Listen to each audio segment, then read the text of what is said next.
Ini berapa bulan? Alhamdulillah. Jadi ni 10 bulan lah. Okey. Rezeki dia orang kan. Tak apa lah.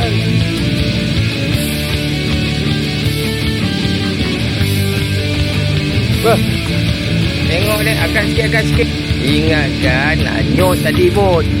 Dia ke depan, bawa lagi ke depan macam ni. Tengok saiz. Letak tangan sikit depan. Alamak, mantap. Memang ada saiz. Alhamdulillah.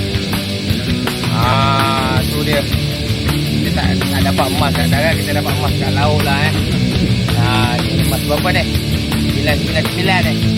Alhamdulillah. Ni lesen. Kita tengok lesen apa? Ada lesen? Ada tak? Mana? Takut pula. Aduh. Ada lagi udang tu boleh